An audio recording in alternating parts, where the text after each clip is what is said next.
25 ગામ લેવા પાટીદાર સમાજ દ્વારા આયોજિત પ્રીમિયર લીગ નાઇટ ક્રિકેટ ટુર્નામેન્ટમાં મહાદેવ 11 ચેમ્પિયન થઈ હતી। ઓછણ ગામના હરિયાળા મેદાન ખાતે 25 ગામ લેવા પાટીદાર સમાજ દ્વારા આયોજિત પ્રીમિયર લીગ નાઇટ ક્રિકેટ ટુર્નામેન્ટમાં 12 જેટલી ટીમોએ ભાગ લીધો હતો, જેની ફાઇનલ મેચ મહાદેવ અને શ્રીજી 11 વચ્ચે રમાઈ હતી, જેનો ટોસ ભરૂચના પૂર્વ ધારાસભ્ય અને ભરૂચ ડિસ્ટ્રિક્ટ ક્રિકેટના પ્રેસિડેન્ટ દુષ્યંતભાઈ પટેલના હસ્તે કરી મેચનો પ્રારંભ કરવામાં આવ્યો, જેમાં ટોસ જીતી પ્રથમ બેટિંગ કરતા મહાદેવ 11એ 139 રન બનાવ્યા, જેનો પીછો કરતા શ્રીજી 11એ હારનો સામનો કરવો પડ્યો હતો। આ ટુર્નામેન્ટની ફાઇનલ મેચનું ડીજી યુટ્યુબ પર જીવન પ્રસારણ કરવામાં આવ્યું। ફાઇનલ મેચમાં જંબુસરના ધારાસભ્ય ડી.કે. સ્વામી, સાંસદ મનસુખ વસાવાએ પણ ઉપસ્થિત રહી મેચની મજા માણી હતી। આ મેચમાં બંને ટીમોના પ્રમુખ, સ્વામિનારાયણ સંપ્રદાયના સાધુ સંતો, 25 ગામ લેવા પાટીદાર સમાજના પ્રમુખ શૈલેષ પટેલ ઉપપ્રમુખ અને અન્ય હોદ્દેદારો સહિત આગેવાનો હાજર રહ્યા હતા। મેચના અંતે ઇનામ વિતરણ સમારોહ યોજાયો હતો, જેમાં વિજેતા ટીમને શિલ્ડ અને 21,000 તેમજ ઉપવિજેતા ટીમને શિલ્ડ અને ₹11,000નું ઇનામ ઉપસ્થિત મહાનુભાવોના હસ્તે આપવામાં આવ્યું હતું। આ પ્રસંગે દાતાઓ દ્વારા પણ ટીમોનું પ્રોત્સાહન વધારવા ઇનામો જાહેર કરવામાં આવ્યા હતા, જેમાં સૌથી મોંઘા પ્લેયર તરીકે પાર્થ પટેલ હતા। તે ઉપરાંત મેન ઓફ ધ મેચ તરીકે પાર્થ પટેલ, બેટ્સમેન તરીકે જિગ્નેશ પટેલ, બેસ્ટ બોલર તરીકે નૈનેશ પટેલ, બેસ્ટ ફિલ્ડર તરીકે ધર્મેશ પટેલ તથા મેન ઓફ ધ મેચ તરીકે પ્રવડેશ પટેલ અને મેન ઓફ ધ સિરીઝ તરીકે જિગ્નેશ પટેલને જાહેર કરાયા હતા। माता की जय, भारत माता की जय, वंदे मातरम, वंदे मातरम, जय श्री राम, जय श्री राम। આજે 25 ગામ લેવા પાટીદાર સમાજ ક્રિકેટ ટુર્નામેન્ટમાં અહીંયા મંચ પર બિરાજમાન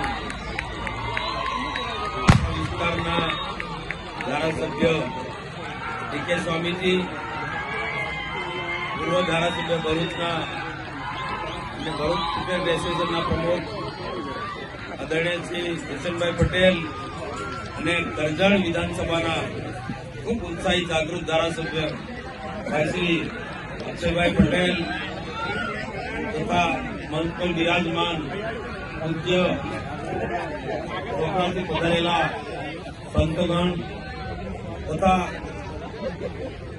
25 ગામ લેવા પાટીદાર સમાજના પ્રમુખશ્રી, ઉપપ્રમુખશ્રી તથા તેની સમગ્ર ટીમ,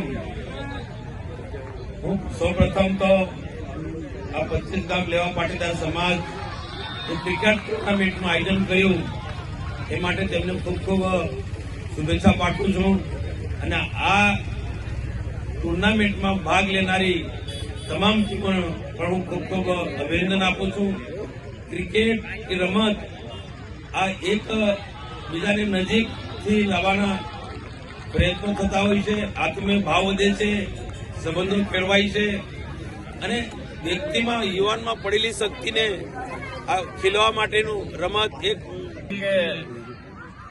જાણે કોઈ વેસ્ટ ઇન્ડિઝ જેવા દેશની અંદર આમ કહેતા ને સમુદ્ર કાંઠે બેઠા હોય ખુલ્લા મેદાનમાં, તમે બધા જોવો જ છો। ન્યુઝીલેન્ડ કે જેમાં કહેતા ને પાછળ બાઉન્ડ્રી ના હોય, એમને લોકો બેઠા બેઠા પલોઠી વાળીને જોતા હોય, એવું સરસ મજાનું સુંદર ભક્તિભાવ સાથેનું માહોલ સાથે જ્યારે આજે આ ક્રિકેટ મેચ, ફાઇનલ મેચ રમાવા જઈ રહી છે, ત્યારે આજના દિવસે હું તમામ આયોજકોને ખૂબ ખૂબ અભિનંદન પાઠવું છું અને ખાસ તો જેટલી ટીમોએ ભાગ લીધો છે એ તમામ ટીમોને, અને રમતા રમતા જ્યારે બંને ટીમો આજે ફાઇનલમાં આવી છે તો મને લાગે છે બંને જીતે એવા આજે આશીર્વાદ આપું છું। બંને જીતે પણ એટલે મોટો કમ મળે, એકને નાનો મળે, પણ જીતશે એવું બંને।